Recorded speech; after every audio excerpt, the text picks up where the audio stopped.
औज़ुबिल्लाहि मिनश्शैतानिर्रजीम बिस्मिल्लाहिर्रहमानिर्रहीम। अल्लाह के नाम से शुरू जो बहुत मेहरबान निहायत रहम वाला है। अच्छा जी, हमारा जो आज का लेक्चर है वो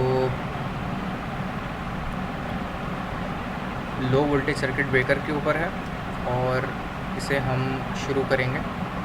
और सर्किट ब्रेकर के हवाले से जो क्यूरी हो वो आप अपने सेशन में पूछ सकते हैं और इंटरेक्टिव सेशन में भी हम इसे डिस्कस कर सकते हैं। तो ये एक लेक्चर है जो कि सर अब्दुल हसीब का है और उनकी इजाज़त से ही मैंने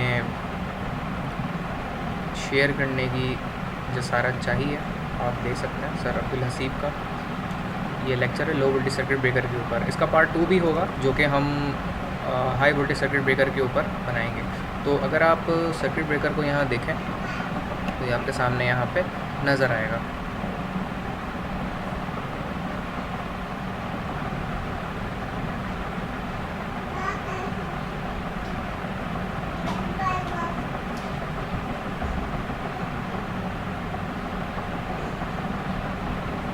अच्छा जी, इसे कंटिन्यू करते हैं। हम बात कर रहे थे सर्किट ब्रेकर।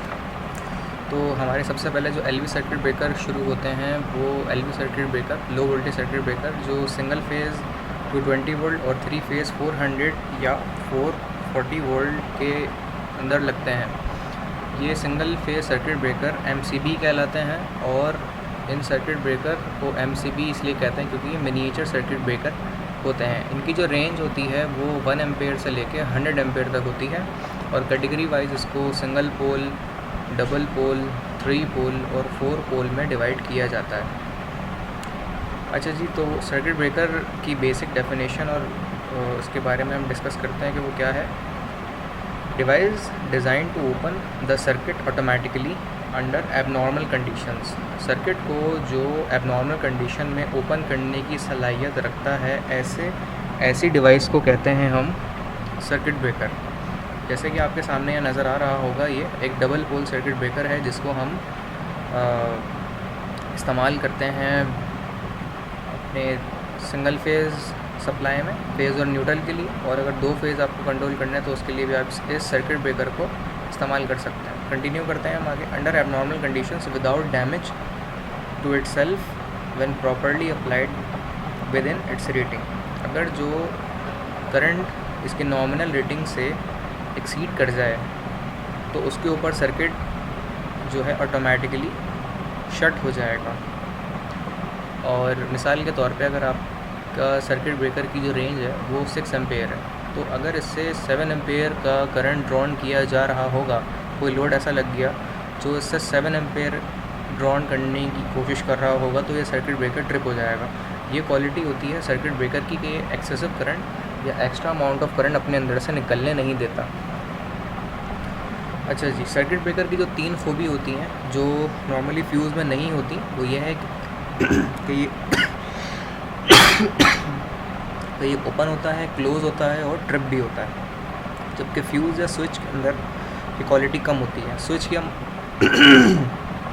की अगर हम बात करें तो वो ओपन हो सकता है, क्लोज़ हो सकता है, लेकिन वो ट्रिप नहीं हो सकता। ट्रिप होने की जो क्वालिटी है वो सिर्फ सर्किट ब्रेकर के अंदर है।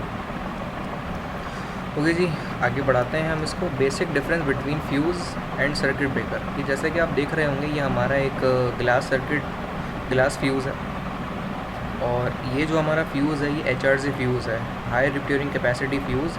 ये फ्यूज़ इस लिंक के अंदर लगता है। बाज़ लोग इसे फ्यूज़ और इसे लिंक कहते हैं और बाज़ लोग इसे फ्यूज़ और इसे लिंक कहते हैं।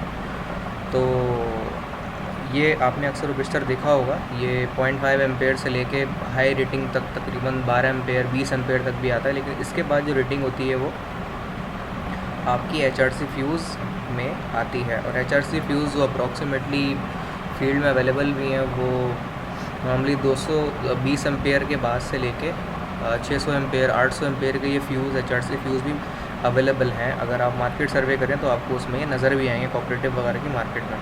Basic difference between fuse and circuit breaker and what are these. Design to open the circuit when current exceed the desired limit.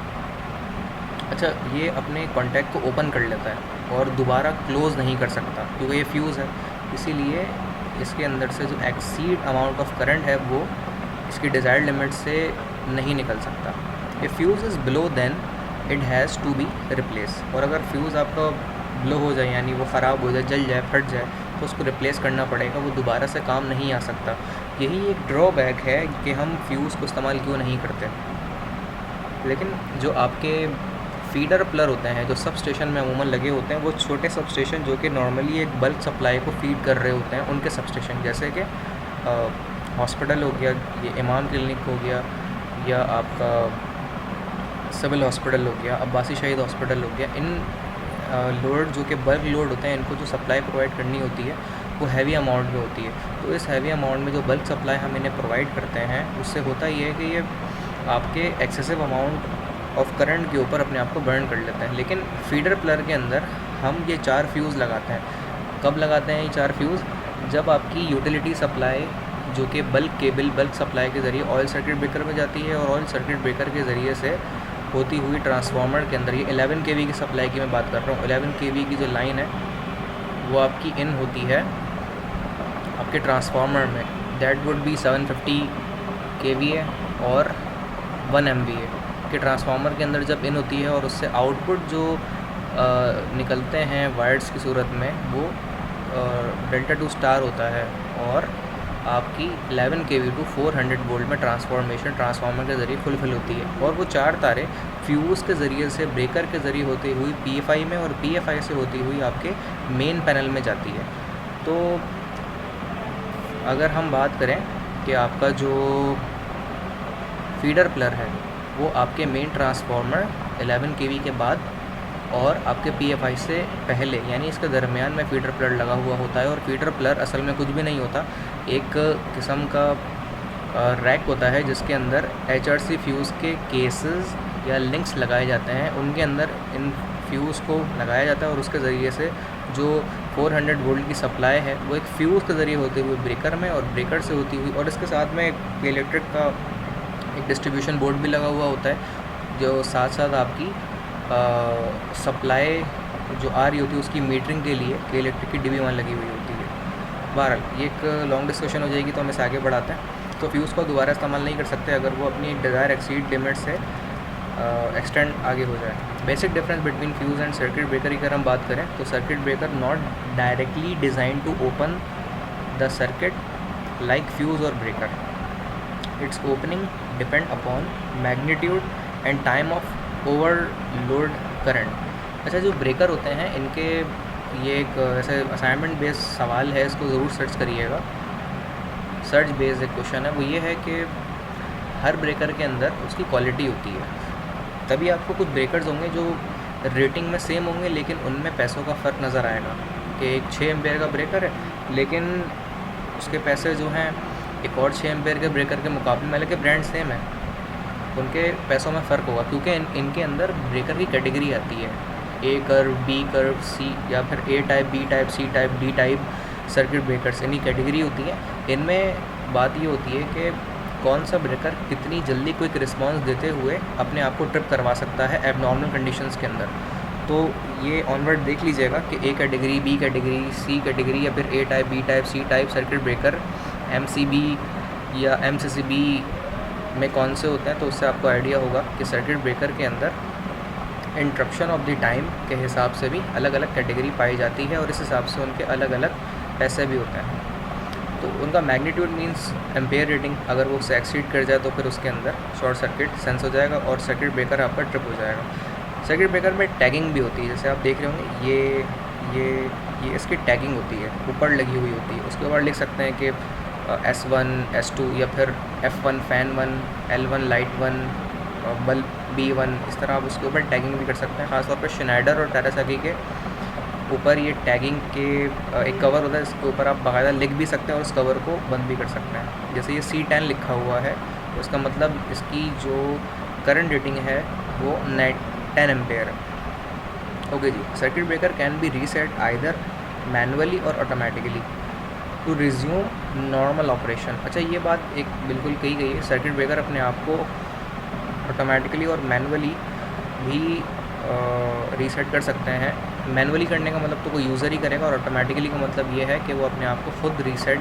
कर सकता है। तो ये एक special category of circuit breaker होते हैं जो अपने आप को खुद ही रीसेट करते हैं, लेकिन ये type of speciality her circuit breaker में नहीं होती। सर्किट ब्रेकर में जो बेस्ट ब्रांड है वो आपके टेरेसा और श्नाइडर हैं, जो कि बेस्ट ब्रांड माने जाते हैं। सिमेंस और ABB का भी ब्रांड है, लेकिन जो ज़्यादातर अवेलेबल है मार्केट में और कॉस्ट इफेक्टिव भी है वो श्नाइडर और टेरेसा की है। लोगों का उसके ऊपर बहुत यकीन भी है।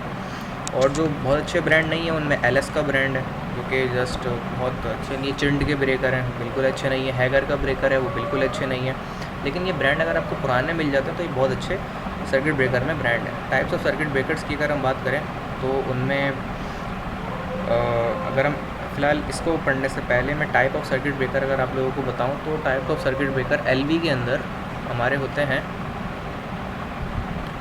MCB, जिन्हें कहते हैं मिनिएचर सर्किट ब्रेकर, MCCB जिसे कहते हैं मोल्टेड के सर्किट ब्रेकर, और इसके बाद जो अगला ब्रेकर आता है उसका नाम है जी ACB, एयर सर्किट ब्रेकर। इसके बाद जो अगला ब्रेकर आता है उसे कहते हैं जी OCB, oil circuit breaker. And then air circuit breaker भी होता है, और एक एयर ब्लास्ट सर्किट ब्रेकर भी होता है, और एक SF6 सर्किट ब्रेकर भी होता है। ऐसे ये कैटेगरी सारे HV सर्किट ब्रेकर के हाई वोल्टेज सर्किट ब्रेकर। और एयर सर्किट ब्रेकर के बाद बारी आती है वैक्यूम सर्किट ब्रेकर की, and then gas circuit breaker की आती है, क्योंकि वैक्यूम सर्किट ब्रेकर में वैक्यूम ट्यूब या वैक्यूम चैम्बर्स होते हैं कॉन्टैक्ट प्लेट्स के, जो एक साथ मिलते हैं और वो कॉन्टैक्ट में आके ओपन या क्लोज़ होते हैं। तो उसमें वैक्यूम चैम्बर्स होते हैं, और वैक्यूम क्रिएट करने के लिए टर्मिनल्स को वैक्यूम में एक दूसरे से कॉन्टैक्ट किया जाता है, और उसकी वजह हम आगे जाके पता करेंगे कि वैक्यूम के अंदर ऐसी क्या खासियत है कि वैक्यूम सर्किट ब्रेकर इंट्रोड्यूस हुआ है। अच्छा जी, गैस सर्किट ब्रेकर में हमारी दो गैसेस होती हैं जो सर्किट ब्रेकर के लिए इस्तेमाल की जाती हैं कॉन्टैक्ट मेकिंग के लिए। एक सबसे पहले जो है वो SF6 है, सल्फर हेक्साफ्लोराइड गैस, जिसके अंदर टॉप कैटेगरी ऑफ गैस है, जिसके नॉर्मली रेटिंग आगे भी आएगी। वो आपकी 300 kV से बियॉन्ड और 800 kV के दरमियान या इससे बियॉन्ड आप इसको इस्तेमाल कर सकते हैं। अच्छा, मैंने बताया था कि दो गैसेस में इस्तेमाल होती हैं, एक SF6 और एक गैस का नाम है जी कार्बन डाइऑक्साइड CO2। इन दो गैसेस को इस्तेमाल किया जा सकता है। इनमें रेटिंग दोनों गैसों में किसी कंपैरिजन अगर करें तो SF6 की जो सस्टेनेबल कैपेसिटी है वोल्टेज होल्ड करने की वो ज़्यादा है as compare to carbon dioxide. Carbon dioxide की जो रेंज है वो आपकी 100 kV से 300 kV के दरमियान या 350 kV के दरमियान की रेंज है कार्बन डाइऑक्साइड, और इसके बाद जो रेंज शुरू होती है वो SF6 की शुरू होती है। अच्छा जी, इसमें एक और सर्किट ब्रेकर जिसको मैं बताना चाहूँगा उसका नाम है जी air blast circuit breaker. Air blast का मतलब ये कि हवा दी जा रही होती है, मुसलसल से ठंडा किया जा रहा होता है, और उसमें कुछ इस तरह के मैकेनिज़्म रखे जाते हैं जिसके ज़रिए से हवा के ज़रिए से ब्रेकर के टर्मिनल्स या ब्रेकर को ठंडा किया जा रहा होता है, तो उसे एयर ब्लास्ट सर्किट ब्रेकर कहते हैं। इसी तरीके से एक ब्रेकर और भी जिसका नाम है जी MPCB, ये LV का ब्रेकर होता है, लो वोल्टेज का, इसका नाम है MPCB motor protection circuit breaker MPCB। और इस तरह के breaker MCC motor control centre के अंदर बहुत ज़्यादा इस्तेमाल होते हैं। एक लेक्चर हमारा और भी है जो मोटर प्रोटेक्शन के ऊपर हम इंशाल्लाह करेंगे, मोटर प्रोटेक्शन रिलेस के ऊपर या मोटर प्रोटेक्शन स्कीम्स के ऊपर, तो इंशाल्लाह उसमें भी चीज़ें डिस्कस करेंगे कि MPCB क्या होती है और MCC मोटर कंट्रोल सेंटर क्या होता है। Doll starter, ASG starter, slip ring induction motor के स्टार्टर, तो इन्हें भी हम वहाँ पे इंशाल्लाह डिस्कस करेंगे। तो ये कैटेगरी मैंने आपको बताई LV की कैटेगरी और HV की कैटेगरी, हाई वोल्टेज और लो वोल्टेज की कैटेगरी। अब हम आगे से कंटिन्यू करते हैं। सेल्फ एक्चुएटेड सर्किट ब्रेकर, जो सेल्फ एक्चुएटेड सर्किट ब्रेकर हमारे कौन से होते हैं? Two method circuit breaker sense circuit current and those are thermal and magnetic. ये दो तरह की कैटेगरी है जिनके अंदर सर्किट ब्रेकर सेंस करते हैं करंट की रेटिंग को। थर्मल कैटेगरी के अंदर कौन कौन से जो स्पेक्स हैं उनकी बात कर लेते हैं। Sense circuit current through the production of heat. तो सर्किट ब्रेकर ये ऐसे होते हैं जिनके अंदर करंट को सेंस किया जाता है थर्मल फिनोमेना यानी हीट की फॉर्म में। जैसे कि करंट कंडक्टर के अंदर से ज़्यादा गुजर रहा हो तो हीट डेसिपेशन ज़्यादा हो जाती है, वो गर्म होने लगता है, तो फिर उससे अंदाज़ा होता है कि इसकी थर्मल कंडीशन ज़्यादा हो गई, तो करंट ज़्यादा एक्सीड कर रहा है इसकी नॉर्मल रेटिंग के मुकाबले में। Generally uses some type of heating element in series with the load. Load के साथ सीरीज़ में एक हीटिंग एलिमेंट लगाया जाता है जिससे थर्मल सेंसिंग हो जाती है। The heater is located close to the bimetallic strip. इसमें जो हीटर होता है जो सेंस करता है एक आर क्वेंचिंग सेक्शन होता है जो अपने अंदर चिंगारियों को या हीट को अपने अंदर एब्जॉर्ब करता है और हीट को या आर्किंग को या चिंगारियों को टुकड़ों में डिवाइड करता है। वो आर क्वेंचिंग सेक्शन होता है जो कि तकरीबन MCB के अंदर भी लेके और हाई वोल्टेज सर्किट ब्रेकर के अंदर अवेलेबल होता है आर क्वेंचिंग सेक्शन। तो मौका मिला तो आगे ज़रूर मैं आप लोगों को दिखाऊंगा कि वो कैसा होता है। The heater is located close to the bimetallic strip. अच्छा, इसमें बायोमेटालिक स्ट्रिप से हीटर लगा होता है जो कि सेंस कर रहा होता है thermal condition of the conductor को सर्किट ब्रेकर में। The bimetallic strip is mechanically connected to the movable contact. Bimetallic strip movable contact से कनेक्ट होती है और उसे सेंस कर रही होती है। There is a time delay before the circuit open. इसमें टाइम डिले होता है जिसमें सर्किट ब्रेकर ओपन हो जाता है। The time delay depends upon the amount of over current. Time delay depend करता है ओवर करंट के ऊपर भी कि जी ओवर करंट इतना हो गया तो अब इसमें इतना डिले है तो उस डिले के बाद सर्किट ब्रेकर ऑफ करे, या वो डिले कम है। ये फिर मैं कैटेगरी की बात कर रहा हूँ कि A category, B category, C category, D category. तो ये डिले वाइज और time wise dependency of the circuit breaker tipping phenomena या मैकेनिज़्म या टेक्निक पर डिपेंड करती है कि आपने किस कैटेगरी का वो सर्किट ब्रेकर लिया हुआ है। तो the time delay depend upon the amount of over current. जब ओवर करंट आ जाए तो टाइम डिले कितना है, किस कैटेगरी का है, उसके बाद फिर वो अपनी थर्मल कंडीशन के ऊपर सर्किट ब्रेकर को एबनॉर्मल कंडीशन में ट्रिप करवाता है। मैग्नेटिक की अगर हम बात करें तो मैग्नेटिक फिनोमेना ऐसे होते हैं जिनके नतीजे में ये पता लगता है कि जी अब सर्किट ब्रेकर को ट्रिप करवाना चाहिए, या फिर इतनी मैग्नेटिक फिनोमेना जनरेट हो चुकी है कि इस मैग्नेटिक सेंसिंग के नतीजे में सर्किट ब्रेकर को ट्रिप करना चाहिए। It also known as a instantaneous trip circuit breaker. वो सर्किट ब्रेकर जिनमें मैग्नेटिक फिनोमेना होता है उनको ट्रिप सर्किट ब्रेकर भी इंस्टेंटेनियस ट्रिप सर्किट ब्रेकर कहा जाता है। Senses circuit current by connecting a coil in series with the load. तो इनमें सेंसिंग जो सेंसेस सर्किट होता है, सेंसेस सर्किट वो सीरीज़ में लगा होता है आपके लोड कॉइल के साथ। सीरीज़ कॉइल लोड के साथ सीरीज़ में लगी होती है। When current flows through the circuit, जब करंट फ्लो करता है सर्किट से, magnetic field is establish around the coil. ये हम जानते हैं एक नॉर्मल फिनोमेना है कि when the current carrying conductor produce when the current carrying a conductor it produce a magnetic field around it. तो ये फिनोमेना सर्किट ब्रेकर के अंदर भी प्रोड्यूस होता है। The magnetic field attracts the metal arm of the solenoid. तो इसका वो बना हुआ होता है सोलिनॉइड, यानी एक तार को अगर आप किसी कोर पे घुमा दें तो वो सोलिनॉइड बन जाएगा, या फिर बगैर कोर के घुमा दें तो भी वो सोलिनॉइड बन जाएगा। तो मैग्नेटिक फील्ड उसके इर्द गिर्द जमा होने लगती है, उसके आर्म कहते हैं उसके कॉर्नर्स के दरमियान magnetic field solenoid of the coil के इर्द गिर्द पैदा होने लग जाती है। When the magnetic field becomes intense, और जब मैग्नेटिक फील्ड इतनी ज़्यादा हो जाए, enough the metal arm mechanically open the contacts. तो उनमें फिनोमेना ये होता है कि जब मैग्नेटिक फील्ड अपने नॉर्मल रेटिंग के मुकाबले में बढ़ जाए तो फिर जो आर्म होते हैं वो कॉन्टैक्ट से फ्री कर देते हैं, और फिर ये फिनोमेना होता है जिसमें मैग्नेटिकली कॉन्टैक्ट एक दूसरे से जुदा हो जाते हैं, ब्रेक हो जाते हैं। इसी फिनोमेना को हम कहते हैं कि सर्किट ब्रेकर ट्रिप हो गया। There is a very little time delay in opening the contacts when abnormal condition occurs. अच्छा, थर्मल कंडीशन में तो यही है कि जब तक वो थर्मिंग कंडीशन पे ना आए, अपनी हीट लेवल के ऊपर एब्जॉर्ब ना करे, तब तक उस डिले के बाद वो डिले करता है। लेकिन मैग्नेटिक फिनोमेना बहुत ज़्यादा स्ट्रॉन्ग और टेक्निकली बहुत ज़्यादा फास्ट है। इसमें होता ये कि जैसे ही आपकी एबनॉर्मल करंट आया तो मैग्नेटिक फील्ड बहुत ज़्यादा बढ़ जाती है, आपके आर्म फ़ौरन ही कॉन्टैक्ट को ब्रेक कर देंगे, और इस कंडीशन को एबनॉर्मल कंडीशन अकरेंस कहते हैं, जिसके ऊपर आपका मैग्नेटिक सर्किट ब्रेकर एक्ट करेगा। अच्छा जी, थर्मल सर्किट ब्रेकर की अगर हम यहाँ पे एग्जाम्पल बताएं तो इसका सिंबल ये है कि इसको सिंबॉलिक रिप्रेजेंटेशन में इस तरह से दिखाते हैं कि ये इसका सिंबल है सर्किट ब्रेकर का। और बहुत सारी जो स्कीमेटिक डायग्राम्स हैं, ब्लॉक डायग्राम्स हैं, जो सर्किट डायग्राम्स हैं, सिंगल लाइन डायग्राम है, उसमें अक्सर इस तरह आपको सर्किट ब्रेकर का ये सिंबल नज़र आएगा। और थोड़ा मुख्तलिफ भी है, बिल्कुल सेम नहीं है। Single line diagram, control line diagram में आपको ये सिंबल सर्किट ब्रेकर का नज़र आएगा थर्मल कंडीशंस में।